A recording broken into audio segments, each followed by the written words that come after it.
Okay, so week 4 went way, way, way better than week 3.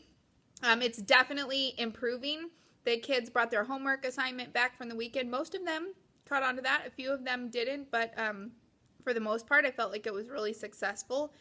Monday night, I got to present to the school board about blended learning. I was kind of the one asked to talk about where blended learning is at in general with all of our teachers that are blending. And the school board was super receptive, had lots of questions, really interested in the topic. They're very excited that all the mobile devices that have been bought in the last several years are now really getting used. They were liking the direction that things were going. We did invite them to come see our classrooms if they wanted to. Also talk to them about we're actually working on creating a mock classroom, a mock blended classroom, especially for mathematics. People are really curious to see how does math happen with just a device? How do you take away the paper and pencil handing things in situation? And so we're actually in the process of creating that so that board members, parents, just community members can come in and experience what that classroom would be like. We're really passionate about getting our community on board, wanting them to be excited about what we're doing in the classroom as well. So the kids, I think this week, I've just seen some huge aha moments. Wednesday especially, I had a couple kids that just, with the curriculum specifically, they were just like, oh, okay, I'm getting it. I'm understanding, what the tables do for me, what making a representation does for me, what you're asking for me during these tasks. And so I think that's been a really big step. I've had a lot of kids finally get that, oh, okay moment. And so that was exciting for me. Week 4 was just so much smoother. We're still having one technology issue with uploading images. About 60% of the time they can upload, and the rest of the time they don't. And it's random. It's like one kid will, and then the next kid won't, and then the next day it's different kids. I'm thinking at this point it's a bandwidth thing, and our school is tackling that and hopefully going to have more bandwidth by the end of the month. So we're just waiting till the end of the month to see if that actually does it for us. And if not, we'll have to kind of tackle that. In the meantime, I've just gotten creative, and during class while I'm helping students, I've got my iPad in my hand, and if they need to hand anything in, it's not letting them. I just take a picture of it with my iPad, email it to myself with the assignment name and their name on it, and I'm grading it that way. And so it's a couple more clicks for me, but for them it's just as fast.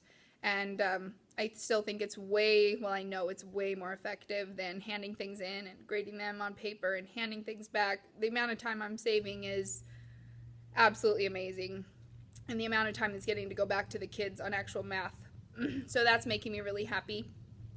Thursday, one of our board members decided he wanted to view a classroom right away, and so he came in on Thursday. It was during my 4th hour class. This is a big class of pretty rowdy kids, and so I was going, okay, here we go.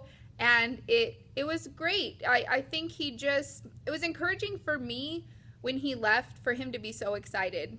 Even viewing one of my classes that's a little more difficult, it was really encouraging for me. Like, okay, this is a great thing. This is really exciting, and so I'm not getting bogged down sometimes in the day-to-day stuff and reminding myself this really is great.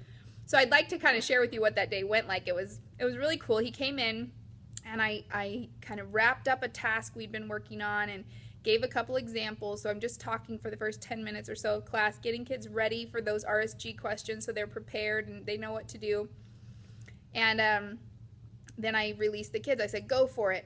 And they're pulling out iPads. They're getting going. He grabbed my roller chair from my desk and kind of sat next to the group closest to him just to watch and see what they're doing. And within minutes, they're engaging him. He's engaging them. Before I know it, by the end of the class hour, he's like rolling my roller chair from group to group and totally interacting with the kids, and the kids are interacting with him, and I'm running around answering questions. And I was hoping, I'm like, okay, hopefully this isn't too chaotic for him. And when we got done, I asked him what he thought, and he was so excited. He just said, this is so powerful. He said it was very similar to how I did college. He said it's awesome to watch the kids being able to work at different tracks and different speeds, and you're able to run around and help the ones that need help, and the other ones can just go. And he said the way they interact with each other and the resources they have just in their hand and that iPad. So he walked away very excited, very happy with what we're doing. It was really encouraging to me. I have to admit, as a teacher, I think sometimes you know, you have those days where behaviorally you had some issues or technology wise you had some issues, and you can kind of get bogged down in that. So it was exciting for me to have a board member come in and be so excited about what we're doing. Another thing that happened that day is I really tell my students, I'm like, you have a crazy amount of resources in your hand. You know, Google can be a great friend. If you just can't remember what a term means and I'm helping somebody else, Google it, go for it. And so, and it was really cool that in this moment, our board member actually got to witness a kid was like, I don't remember what a function is, I think is what he was. And so he Googled it really fast. And he's like, I'm going to Google it. And he Googled it. And in 30 seconds, he's like, oh yeah, I remember. And he's right back into his task. And he didn't have to wait for me to come remind him. You know, he already had the knowledge there. It was just something to bring up that memory, to re-access that information. And we sure, you know, our kids don't learn everything off Google by any means, but trying to teach them to use those resources. I mean, when you go to college and you're taking an online class by yourself, or you're taking an online training for your job, Google can be an amazing friend just to remind you, okay, what's a radical? I need a refresher on that really quick. I know that in my college classes, I use it all the time. And so that was really cool to see the kids do that. By the end of the week, I was so excited about the way things were going. But one thing I am noticing is I've got probably 60-70% of my kids are they're getting it, man. They're getting the portal, they're getting the curriculum, they're getting what I'm expecting. It's starting to really jive. And I've got maybe 10% of them that honestly, they kind of blew it off so much at the beginning of the year. And I think some of them are just if I can get a D, that's great students that this gap is starting to form. And so I started thinking about how can I make that better? How do I narrow the gap? Not so that everybody's the same, but so that we're not leaving 10% of the kids behind either. So I'm still challenging my high-end kids, but I'm not leaving 10% of the kids behind. And so my principal has us all reading this book called ICU. And it's really just about we don't accept zeros. No, you have to turn in your work.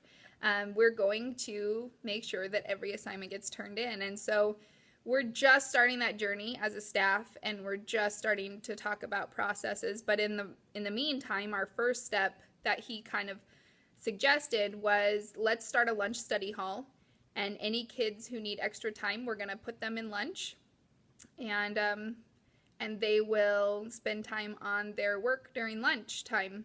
And we will just automatically enroll them in this lunch study hall. It's not a detention. It's not a punishment. It's just us saying, you obviously need some extra help, so let us help you. And so we're going to launch that next week. I'm excited about it. I'm hoping it gives me some more one-on-one time with those kids, especially some of the kids that are in my big classes. It's hard to get around to everybody all the time. And so we'll see how that goes. I'm kind of excited for week 5. Week 4 was way better than week 3, so that was a huge encouragement for me. And so we will let you know how the lunch study hall goes and how week 5 goes. And they're going to take their first test in week 5, so we'll see how everything happens. All right, we'll see you in week 5.